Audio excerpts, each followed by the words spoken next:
welcome everybody to Red's Ramblings. I have with me today Casey Joel and his younger brother, Hughey Maguire.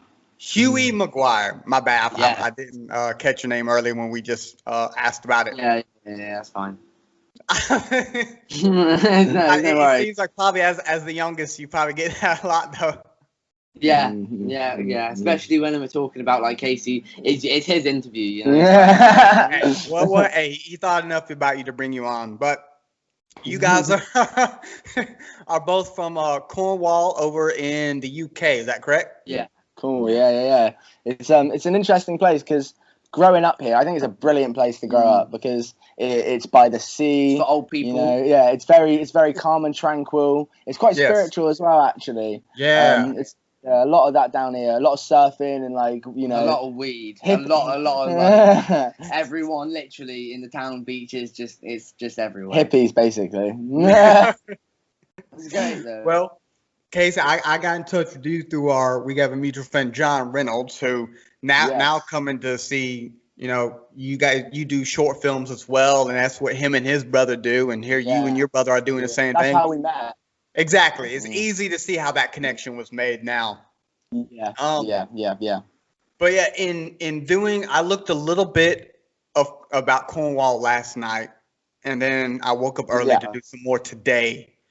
And before John recommended you to me, I've never heard of Cornwall. Never. Wow. Really? Yeah. Like I know of, Liverpool, London, England, the big names places that outside the world a lot of people know about.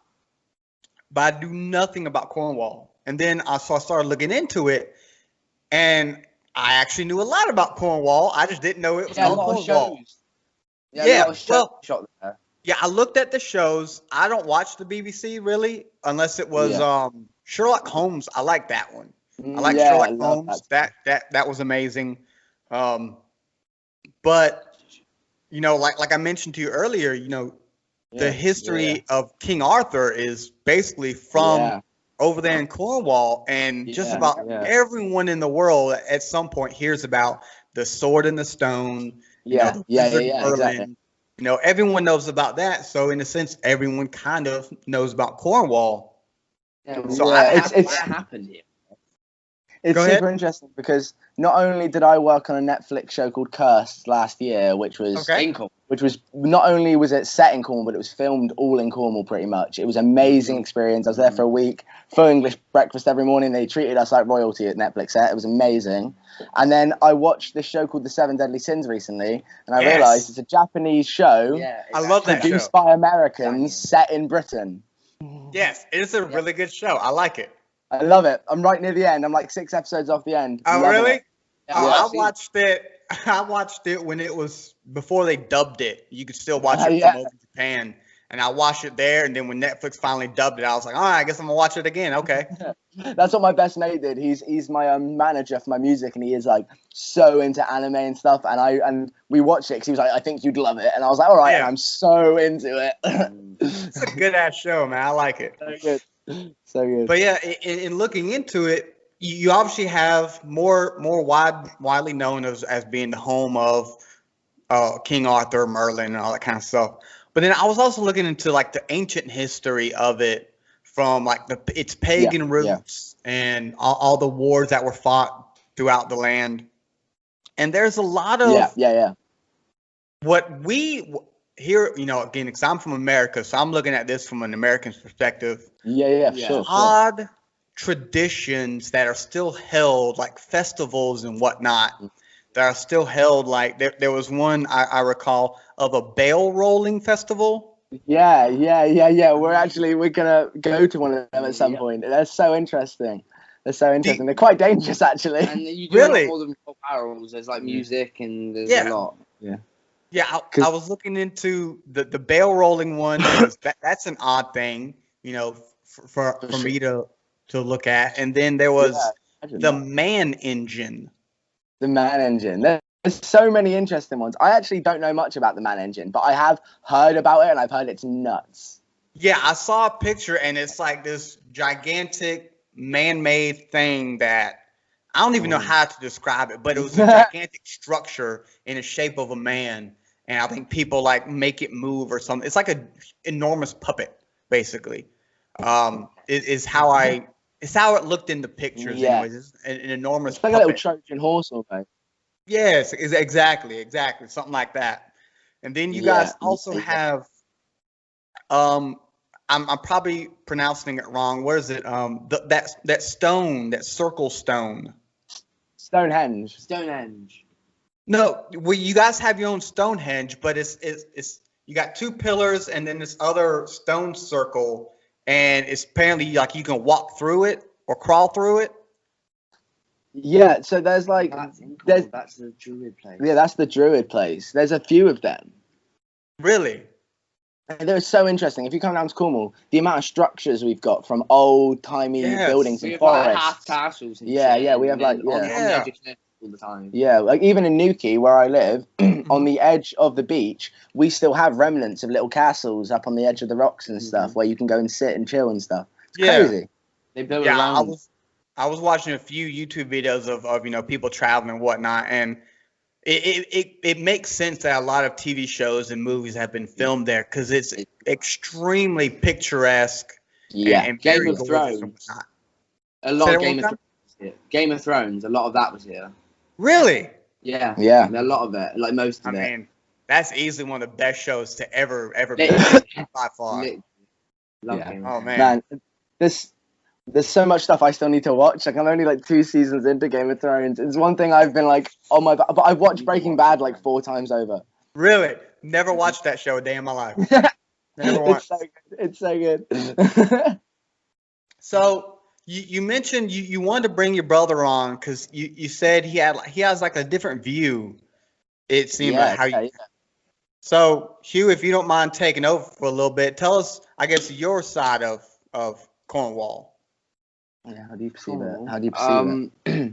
Well, it was a lot better in like the 2000s, before, like 20 years ago, 30 years ago. Apparently, it was a lot safer. It was a lot nicer. Like people now, like they're getting murdered down the street sometimes. Like this guy the other day, he got like chopped up with an axe. Yeah, just down the street. It was really, really, really, really safe when my mum was here. When she was when I was his age. When he was my age, it was.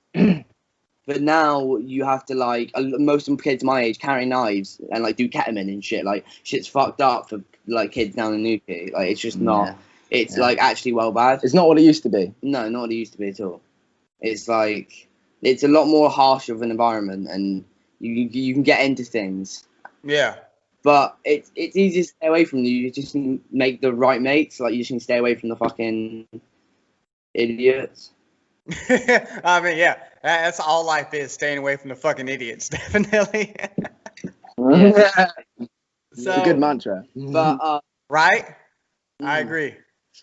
One of the things I was looking into that it looked interesting enough on paper, and then I looked more into it and found out the reason behind it was even more cool, in my opinion. You're famous for your pasties, right? The Cornish pasties. Pasties, excuse me. So I'm looking at this, I'm like, okay, a little fluffy dumpling type thing, right? And then I look into why it's famous. And apparently back in the day, because there was a huge mining town. That's how Cornwall really got rich back in the day with tin and everything. And gold. Yeah, a whole bunch of everything was mined down there. Yeah. And the pasties were created, from what I read, the crust is so thick. So when you go down there, you throw away the crust because you got the fumes and all that kind of stuff. Don't lick your fingers or anything. Yeah. So you just eat the insides of the pasties. Yeah, so, yeah. It's like a handle almost. Yeah. So I didn't look much into what all goes into it. Is it like a meat pie in a sense? So it's like a pastry with the crust. Back in the day, the crusts were rock solid. That's rock solid. But nowadays they have more fluff to it. The crusts are my favorite part. If you have insides of a pasty like potatoes, bit of onion, gravy, steak. Sometimes like Marmite and cheese. Yeah, like, we they sometimes get really varied. There's loads, but the most famous ones are our steak pasties, which is what I just listed. And then basically, if you eat that with a bit of crust, it's the perfect food. I just really so good. It's actually amazing. Another thing that I looked at that is where I post on Instagram is I was seeing cream teas. And I'm thinking it's a fucking drink. It's not a fucking drink, and I'm like, the hell, that's not right. So what it looks like, biscuits and jam, basically. Yeah. Yeah. So we've got these things called scones. Do you have scones in America? Yeah, so we get the scone, and there's a lot of debate about what comes first, the jam or the cream. I don't particularly care. As long as it has the jam and the cream in it, then it's fine. I don't really care. And then you have a cup of tea with it, and usually that would go hand in hand. And then you have a bit of clotted cream on the side, or like dairy cream of some sort, and then you have it together, and it's or squirty cream. Yeah, or squirty cream. But usually, like the traditional way was clotted cream because they could make it by hand back in the day. And yeah, it's. I really disliked it as a kid, but I really like it now. My taste buds have changed. I still don't like it. That was one interesting thing I looked at of like a more of an ancient tradition.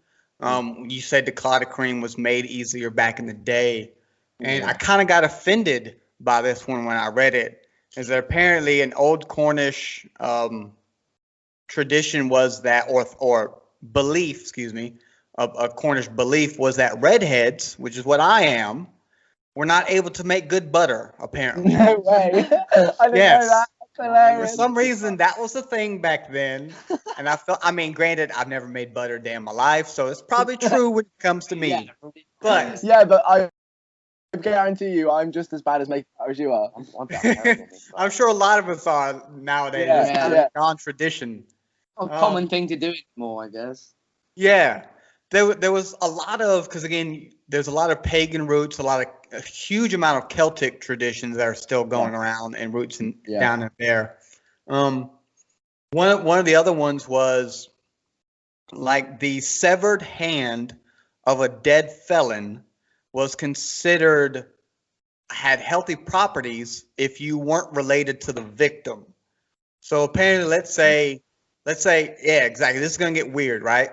Wow, so let's say I was a felon, right, and I was dead, and they cut my hand off. Well, me and you guys are not related. So if either of y'all were to touch my severed hand, you would essentially gain my power, my strength. Wow. Yes. Okay, yes. that's nice. Cornwalls.co.uk website, because there's a whole lot of Cornwall websites to show, your landscapes. Obviously, you guys have a huge coastline, hundreds of beaches, caves everywhere, mining's everywhere, like you said, castles and all that kind of stuff. Forests. We have like 5 beaches in like a 5-mile radius around us. Really? 5 different. We're literally surrounded by beaches right in this town. Every single, we can walk a mile that way, that way, beach. I have to drive 2.5 hours to my closest beach. It sucks sometimes. I can walk to the beach in 5 minutes. Yep. Yeah, that's some lucky stuff right there. I used to not appreciate it as much, but I've got it now. It's such a good thing. Literally. Oh yeah. Another old. Say that again. Wish it was hotter here. It's it's meh weather. It's really? Hot some days. Yeah, it's hot. It's hot. Like in the summer, it can be really good, but we've had a kind of off summer this summer. It's been hot, really, really, really hot some days, but then just fucking rain the next. Tipping it down. It's very fluctuant. It rather tips it down or it's really hot. That's usually the 2 choices we get. Okay, well, what is hot for you guys? Because I'm from the south. So that's 75. So you do Fahrenheit or Celsius? Because I'm Celsius. We do Fahrenheit. Yeah, so it's we do everything differently. Fahrenheit. So I'd say 30 degrees Celsius. What's that? 80 degrees Fahrenheit or something? Something like that, probably. Yeah, it's about 30 degrees Celsius. That's the hottest we get. Yeah, we get 80 degrees Fahrenheit. And that's boiling for us. That's boiling for us, yeah.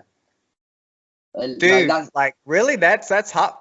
It's probably gonna get close to 90, in the mid 90s today alone. Yeah, See, that's I'm one of my things about I want to do, because I love where I'm from, but I want to experience the true world. So in a couple of years, I'm fucking off. I'm going across the world. I don't know when I'm going to come back, if I'm even going to come back. You know, whatever the situation. Just going to me and my best mate. We're just going to explore the world, because it needs to happen. It needs to happen. You need to. My mum. I spoke to my mum about it, and she was like, "You're ready to leave the nest." She's like, "You're ready." Yeah, and I was like, yeah, for sure. I've lived by myself since I was 16, but it's just like, I'm moving to the capital, Truro. I'm moving to the capital of Cornwall soon. Is that the capital of Cornwall? Yeah, that's the capital of Cornwall. Yep. So I'm moving there in a couple of weeks, and then I'm fucking off. Yeah, it's gonna be good. Hey, I don't blame you. Like, I've lived here in the South for essentially my entire life, but especially now with talking with everyone, from you guys to John. To, you know, Omvesh from India and everything. Like, I gotta plan a trip as well. Wait, say again? From everyone I've spoken with. Yeah. Like I said, you guys, John. I have a friend of mine from India I've spoken to. 2 people from Australia, Philippines. You know, Japan recently. I gotta get out as well. You know, talking to these guys, talking to everyone's cool. But I want to experience this shit myself, you know. You should go out there and interview people in the places. Like, you should go, you know. Eventually, that would be a dream. Yes. Yeah. Right now, that's not really possible. You just gotta keep working at it, bro. As long as you got that passion. I'm working on it. I think later on this afternoon, I have another one of these with a lady from the Bahamas. So wow. I mean, you want hot? There's hot. You can see you're working hard. Yeah. I know you got up 5:30 this morning to research this. Yeah, mate. That is dedication. You just got to keep on that work. You know. What time is it now for you? It is 8:48 a.m. right now. Yeah. Like nearly 6 p.m. for us. No, that's wrong. Really? It's 1:49. Oh well, my other phone's wrong.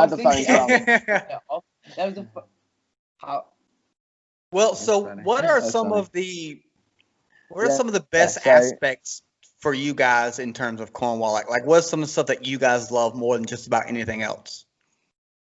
Do you want to go first, or do you want me to go first? You go first. So it's interesting, right? It's an interesting concept, because I was engaged like a year and a half ago, right? Okay. Someone a few years older than me. It was a crazy long story, but more or less, I explored so much of Cornwall with this person. So Cornwall is like a bittersweet symphony almost for me at this point, because it's like it's a mix of the amazing places I've seen and the harsh memories to go back to, and that's why I want to kind of make this album. I think my favorite thing about Cornwall is probably the music we've got down here, and some of the people we've got down here, and some of the some of the environments, because there are, you know what, I can walk down the street every day and I can smile at nearly everyone I see, and most of them will smile back, and you don't get that in places like London, really. You know what I mean? Yes. Yeah, that's definitely something even John pointed out. John pointed out the small town feel of Liverpool and how nice people are. They have a sick sense of humor, but that's what he enjoyed about it. But then, you go to London, and exactly. Everyone's an asshole. Yeah, exactly. So I think that environment, I think it's a good place to grow up. Like, I think in the street, some random fucking guy will just come up to you and start having a chat with you. Like, and sometimes it's a bit awkward because you need to fucking get somewhere.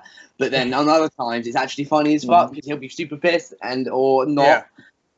Or it's just a fucking group of people, and everyone's so chill down here. It's like, apart from there are some like chaps who are like, oh fucking, they think they're from London or something, and they think they're cool, so they do go around like with their hoods up, like. But yeah. What about? I want to ask about some of the weird festivals you guys have. Hopefully, you can speak on some of them, because one of the ones that I enjoyed that caught me off guard was this St. Agnes Bolster Festival. Bolster Festival. I see. St. Agnes. St. Agnes is a really interesting place in general. It's not very far from where I live, actually. Not very far at all. I could probably get there in a 20-minute drive. Not very far. Yeah. And I don't know much about the festival, but what I've heard from the people in St. Agnes is that there is so much like drive that goes into these things. They're like the people power, the groups of people that come together to just do something mad because they're passionate about it. They're probably quite bored down there. It's just like, it's really like a rural, quiet, off-place town. There's not much to do there. There's not much. Yeah. Good point. There's not much city. There's not much to do. So they have this like festival once a year, like to raise morale, I guess. Yeah, exactly. To show that there is a community there, you know. Yeah. I was looking into it, and it's something about some giant. They was it? It did not. Okay. This is getting a little gory here, but it says giants of Cornwall tell the story of man-eating monsters, culling traps, and a Cornish hero named Jack. Yes, Jack the Giant Slayer. Jack the Giant Slayer. So you might have seen the films. Yeah, no. Jack and the Giant Slayer. Jack and the Beanstalk. That's all based off of that. All based off of it. Yeah. So basically, the whole point of it is that magical cow and all of that. That magical cow, magical duck. That's what I meant. Magical duck, even magical cow. No, he sells the cow. He sells the cow. That's what I meant. And the whole point is that when he spins this spindle and flings the rock at this giant's forehead, it showed the people that the giants weren't winning and that they actually could be defeated. And that was, I don't know if it's like metaphorical, if it's like a legend or exactly what the.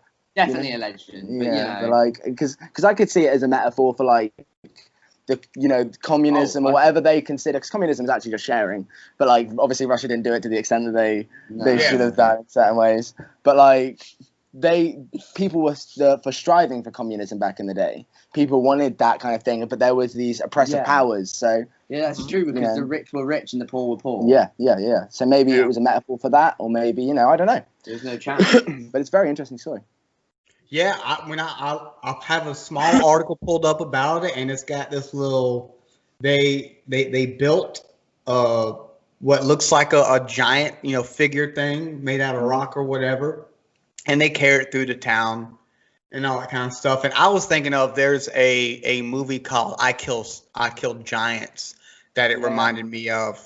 Really good movie, but yeah. I didn't even see anything that had anything about Jack the Giant Slayer, and I definitely do remember that for sure. There was a good one down here, actually. It was a really, really, really high quality one. High quality what? Like Jack the Giant Slayer movie. Yeah, no, that's the one he's talking about, I think. Oh, is it? Because it was worldwide, that film, wasn't it? Who was in it? Was it which one are we talking about? The big budget Jack the Giant I Kill Giants is like a little girl. Yes, I Kill Giants is a little girl. I've seen that. No, there's a different one called Jack the Giant Slayer, just on its own.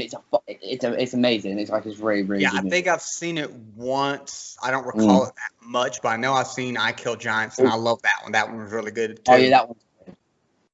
Yeah, it's crazy. The mythology and like this mantras and all of the crazy stuff, that the stories, it's actually mad if you look into it like that, because people don't realize how much of their viewed media culture is actually perceived off of visions from Cornwall and the UK especially. But I've seen a lot of the same shows as him. And we don't live anywhere near each other. Like, just like I said, I've never heard of the town Cornwall or country Cornwall, but in looking into it, I've seen so much that comes out of it. I just never made that connection. For sure. It's interesting because I watch stuff like Seven Deadly Sins, Cursed, and all these other shows that are based upon these King Arthur storylines, and they're produced by these American people, and it's just like people don't even realize, and we sit here and we're quite prideful about it. We're like, oh, this is actually quite cool. It's our home, it's our this. So people are actually now knowing a bit more of the story behind it, and the fact that they filmed these shows, most of them in Cornwall, gives it that bit more respect for me, Yes. Do you feel like Cornwall deserves more credit? And when I ask that, I mean, obviously it deserves the credit because all this stuff is coming out of it for sure. 100% agree with that. But I'm more talking about like national or worldwide credit, to where then I would assume that small hometowny feel would go away, and you get a flock of people that would essentially transform it into what it's not right now. And you would lose that hometowny feel about it. Is that something you want to see happen, or you kind of like it being known, but still you guys can keep to yourselves in a sense? Well, Nuki especially is what you're about to say, I think. Nuki especially. So we live in the number one seaside town in like the bottom half of the country of the UK. Okay. So from about April to usually late August, September, maybe end of September. When kids go back to school. From like the start of the summer holidays, especially to when kids go back to school. Yeah. Cornwall or Newquay especially is packed. You literally can't move shoulder to shoulder in the town in the daytime. In the summer, I stay at home. I stay at home a lot of the summertime, or go out on adventures out of the towns, because otherwise, especially with the virus. Even with the virus, because flock to people not caring. Like the beaches are packed. Like you go down there, they're full. There's just people everywhere, and they're huge beaches, so there's like hundreds of people. But during the winter, absolutely dead. Like Silent Hill quiet. Like no one cares. Like crazy. And when it's like really foggy and you've got these crazy long fields in the middle of nowhere, it does feel like you're in Silent Hill. It feels like you're in Poundstone. Newquay's great in both fucking seasons. It's good. I like Newquay. Yeah, it's good. But I would assume you guys prefer it when it's more quiet and you don't have all those outsiders in there, you know. Yeah. I wish it was quiet in the summer. I was going to say, I wish it needs it for the businesses, because they get a lot of money from tourists. Like that's a big economy kind of thing. You need that, especially now. Yeah, I'd like just one day in my life where it was in the middle of the summer and there was just fucking nobody to be seen in Newquay, and I can just like stroll and chill, because like I don't think once in my life I've ever had a day during the peak of the summer where I've been in Newquay and there's been barely any people ever. Yeah, we kind of have that here. We have the Masters, that golf tournament is held in the town right next to ours. And during that week, you do not go over there. Like as a local, everyone knows it's on Washington Road. Everyone stays away from Washington Road during those weeks of the Masters tournament. No, it's not worth it. It's not worth it to go over there. Yeah. Yeah, but it's not. It's gonna waste your time. You might get fucking hurt because of how many people there are about. That's like Newquay on New Year's. Yeah, mate. New Year's and Newquay is insane. People from everywhere in Newquay and New Year's. Yeah. I'm assuming it's because you put a crap ton of fireworks on every beach, and it's got to be a gorgeous sight, though, for sure. My mum, she's like obsessed with fireworks because like of Newquay, because she's lived there for like basically her whole life. Yeah. So it's just like we've grown up with like loving fireworks, going to all the fireworks shows, setting off fireworks in the back garden. Oh yeah, you got to. Fire's great. You got to burn some shit. Oh, got to keep the distance. There was a festival. There's another festival where there's like a burning of something. Yeah, is it the Burning Man festival? Burning Man. Is that it? I don't. Yeah. It's a huge like statue. It's like they make this like wooden. Out of like hay and like sticks, and like they make a massive person and then they burn it, and they have this massive festival around this really cool. Burning Man looking thing. I don't know how good it is for the environment particularly. That's all I can think about, but it does look very cool. It does look cool. Yes. I was also looking into some of the besides Cornish pasties, some other things that Cornwall is known for around the world, or I guess lesser known, I would say, is back in the day, I can't remember the guy's name, but Cornwall is the home of the invention of the steam engine, for one. There's a few other blood transfusion. You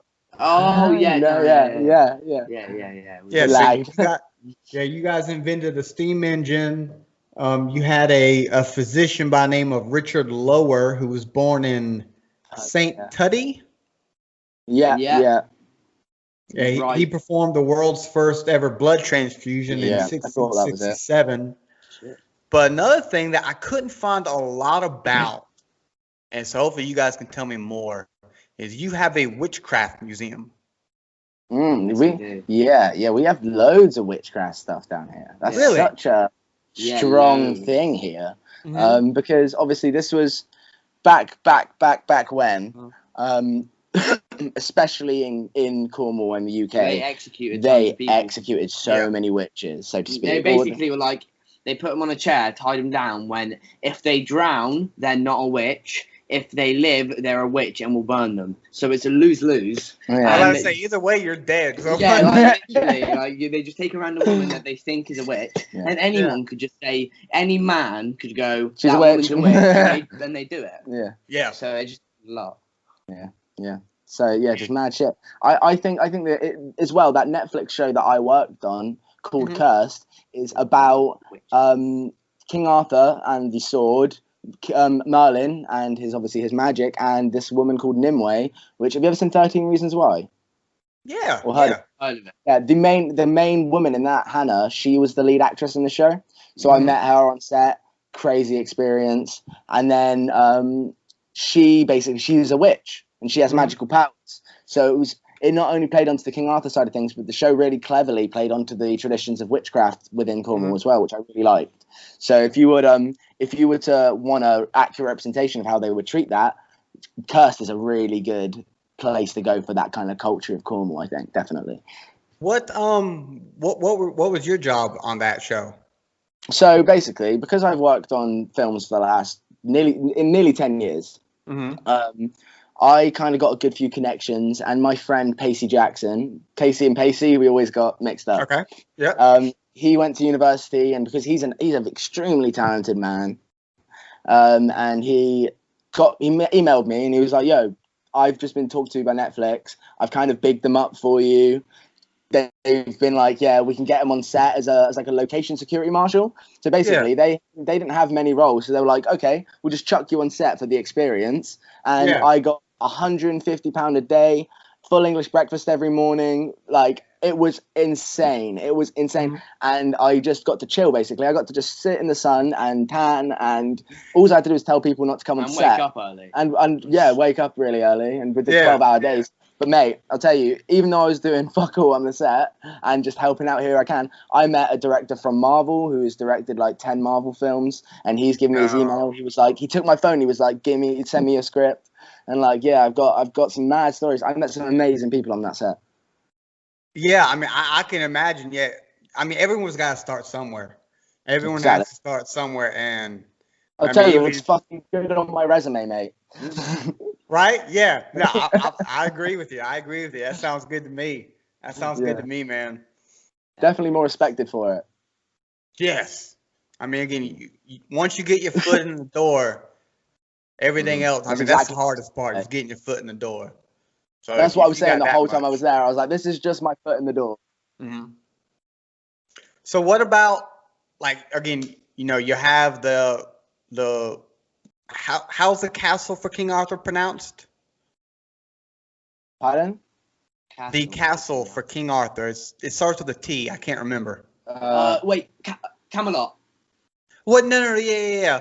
But it starts with a T, like what the castle's called for real nowadays, anyways. One sec. I know this. Give me a second. Yeah. I just had it too. Because it's like Tangle. Yeah. Fuck. What is that? One sec. I'm gonna check this. I'm gonna get this because I know how it's pronounced. I just need like a brain nudge. Tintagel, Tintagel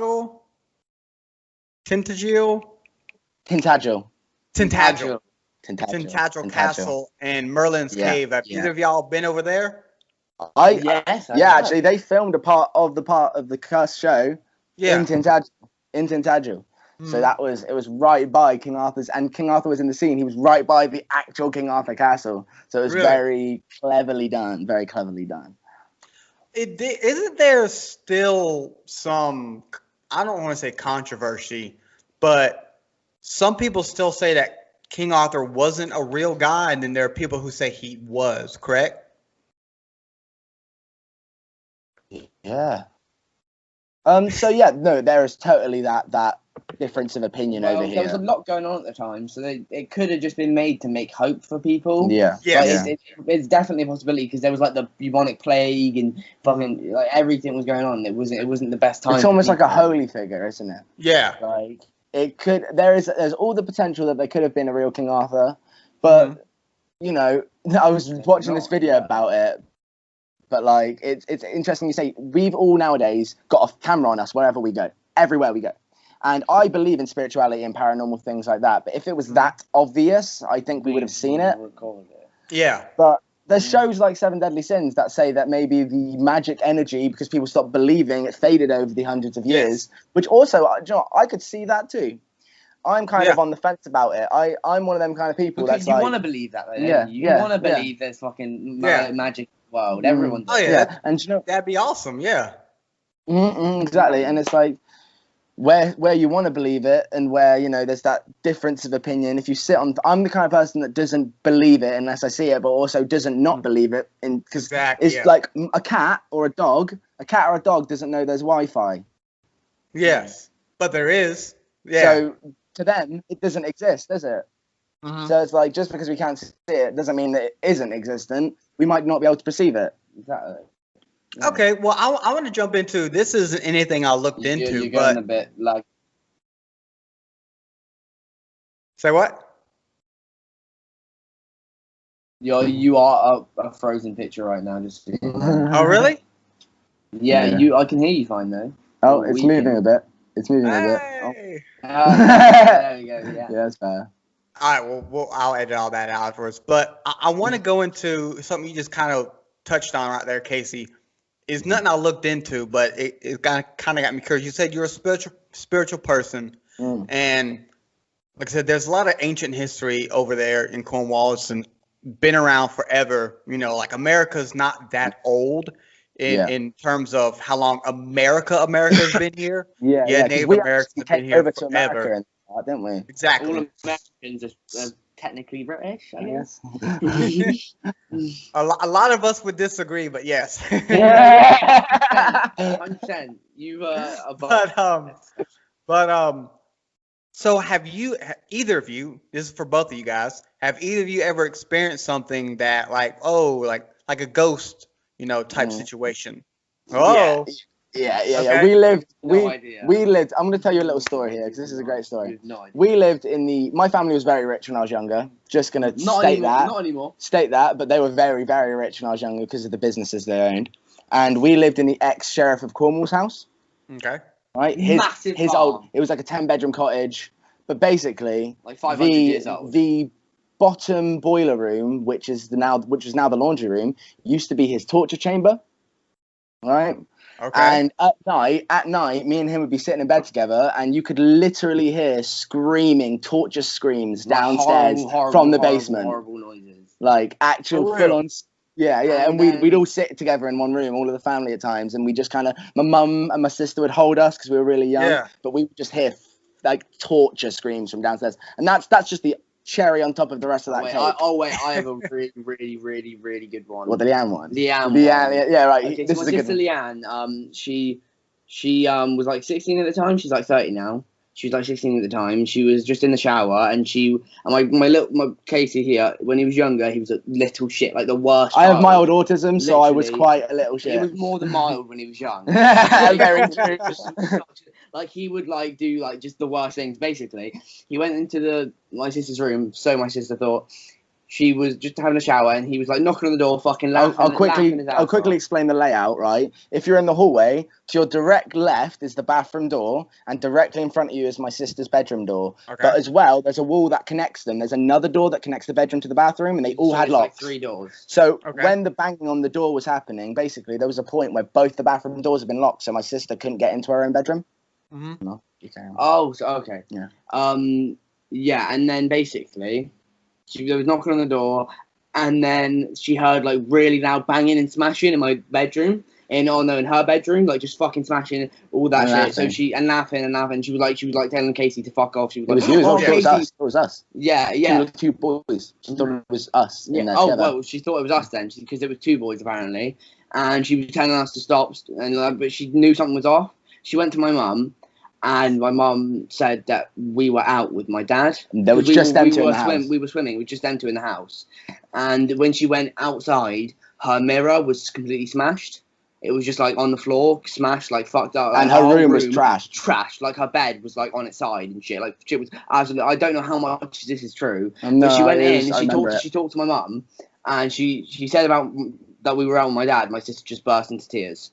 and she just freaked out, and she was like, "No, you're lying to me." Freaked out, started hitting my mum for literally like freaked out. My little breakdown. So, and that was at the farm, which was like the torture place. And we saw people we saw like little boys in the windows of the upstairs, and we were coming home from holidays and stuff, and there was no one in the house. Like when my mum was like carrying laundry or shit or something like that, she saw like apparently literally just a white figure just walking along and walked up the steps. And just walked up the steps. She sees this all the time. She said she saw it like multiple times. And then when she's on her own in the house, she always hears banging and loud footsteps, like heavy military boot. Like, she thought we were being... The first time she heard it, she thought there was someone robbing in the house. She put a pan on her head and got like a rolling pin and went and scouted around the entire house an hour and a with half. a torch, trying to find someone, because it was that loud. It's just like... Okay, I'm not going over there now. Y'all can have that shit. Yeah, I wanna buy the place I was raised. One of the weirdest things about this place, in my opinion, is we had a bungalow, right? And the roof was made of glass. In the summer, it was the fucking hottest thing you've ever been in. Literally, it gets to about 115 degrees Fahrenheit at least. Yeah. So fucking warm, right? And you get to the end of this bungalow and you'd walk into the bathroom, and no matter what the time of the year, it was about 10 degrees Fahrenheit in that room, or like 40 degrees Fahrenheit in that room. Freezing cold, that room, every time of the year. No matter when it was the same temperature, freezing, icy cold.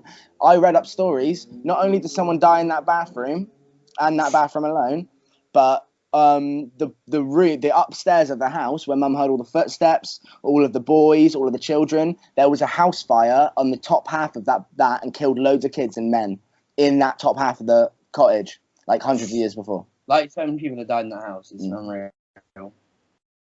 Damn. Like I asked because, well, one, I didn't think I was gonna get that sort of response of like a fucking torture chamber and shit like that. Yeah, we went the whole thing, man.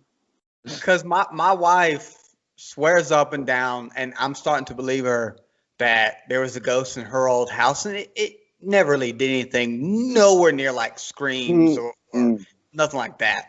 But since me and her got together, and she's in the other room, she's probably heard me tell this story multiple times to people now. But since we got together, like I've never experienced a ghostly situation myself. I've heard it obviously from multiple people, but since me and her got together, I think whatever ghost she had growing up is attached to her and brought it here. So I feel like something similar happened. Apparently that's true. They leech off a person. Like they actually like take their energy and their emotion kind of thing. Because there was one time me and her, we were just laying in bed together. I think we were watching TV or we were on our phones. Either way, we both heard the same thing coming from the other side of the house. And everyone was asleep. Like my son was asleep. My mom was. Everyone in the house was asleep. But we heard an extremely, very distinct hey. And we both looked at each other and were like, was that you? Like, was that the cat? Like, no, that was a distinct hey. And there was one time she was in our bedroom, and I still always forget where I was, but I was somewhere else. And the ceiling light in the living room just came on. And we don't really ever touch that ceiling light because I have huge windows. Is it a switch? No, it's one of the push button. Well, it's a switch, but it's one of the push button ones. So you have to actually put a fair amount of pressure on it. And we don't use it because I have really big windows in my living room, so I have a lot of natural light coming in. Yeah.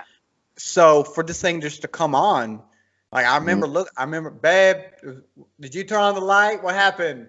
You know, none of us were near that switch, and it just came on out of nowhere by itself. We get shit like that. It's flat. I feel like the same kind of thing might have happened to me. And to be completely honest, it almost feels like at times I've got a mate by my side. I literally, since the age that I can, as long as I can remember, no matter when I'm in a group of people, no matter when, I always feel like there's another person there, and I'll get confused. Ever done a Ouija board? Yes. A Ouija board. Have you ever tried that before? I think I did when I was little, but you know, I know I remember I purposely moved it to freak people out. Dude, it's mad, isn't it? I did it once with a mate, and he's one of the mates that I can trust completely. Like literally, I can trust with like my life. This person, he's in the other room for right now, and we had one like proper one. We had 2 shot glasses, yeah. Oh no, a shot glass. And we did it in here, and we know this place has something because we've had bowls go missing. We'll search high and low for them, and then they just appear somewhere on the top of the table. Super obvious that we would have found because we've looked for 5 hours. Something like we'll lose something that we really really need, and then we'll find it like in plain sight. But like we would have saw it because we looked. My favorite thing is that I have certain little objects like my phone, my backy pouch, just little objects go missing, and it will appear in the same spot in the bedroom, just on the floor in the exact same spot every time in the same spot, just in like very specifically. And I don't ever go in that room. I don't ever go in that room, especially bring my shit into that room. But they just, I'll be like, where the fuck is my stuff? And I've been in the lounge all day, and I'll go find my wallet or my phone or my keys or my whatever in that spot in front of the wardrobe every time. But yeah, basically in the Ouija board, we did it, and you could literally feel like there was another person on the board, like pulling it, because it was pulling it to like, the side, and neither of us could push it to the side. If you tried to, it would tip over because it's like a shot glass. You have to pull it, and it was definitely like there was something else there. You could literally like feel something, like a finger was like on it, just pulling it. It was like so odd, and it moved loads, and it was fucking creepy. I couldn't. We burned it after. We literally burned it. Literally like, nah. That's the way you're supposed to deal with it. You're meant to burn it afterwards, apparently, if you don't. Really?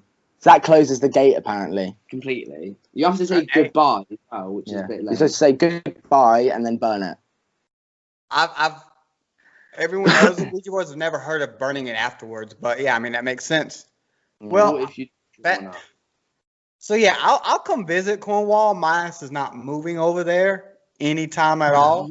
I'm not gonna live there for any amount of time, but it is definitely got some stuff. I do hope on one day moving over there. And if you end up buying that spot, I'll take a tour of the torture room.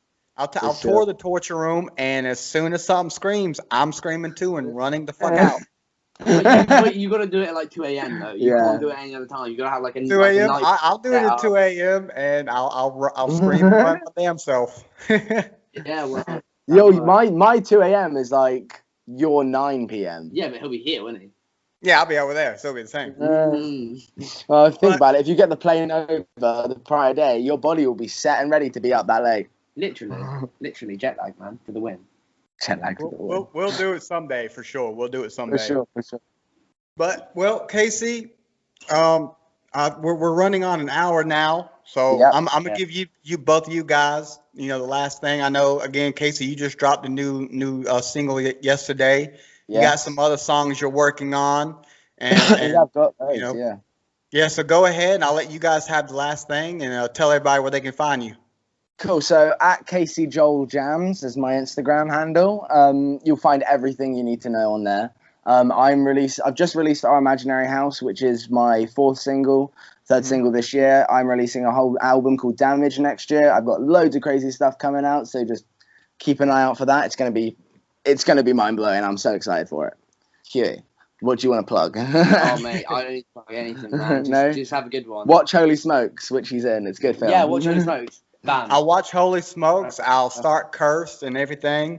And everybody check out Casey's tracks. I've listened to 2 of them now, and the kid's got a good voice. He's got a very unique voice, very unique. Not something you hear a lot of these days. And like we were talking before we started recording, I love how it's more geared towards storytelling and not just stringing around the hit. Just to get it. It's meaningful. It has purpose. It's not just for like raving. Exactly. And again, as you said, that is good sometimes. But, they're fun at times when you need the energy to get going. But every now and then, when you listen to something and you can relate to it, that makes it extra special for sure. Yeah, 100%. I think that's the most for me. My music is fueled not only from my stories and my experiences, but it's fueled for helping other people. So if I can tell a true story, something that comes from the heart, then people will relate to it. Exactly. A lot more authentic that way, definitely. I feel that. That's what I'm going for. Well, Casey, Hughey, I appreciate you guys coming on and talking to me. And we'll probably have to do this again at some point whenever you drop a new track, new album, new whatever. I'll probably be in his next one. So. Yeah, we got a couple tracks. I'm trying to work with him. He's got some good shit. All right, So you guys take care and y'all have a good afternoon. You too, my dude. Man. Thank you very much. Have a good one. Problem. Bye. Bye.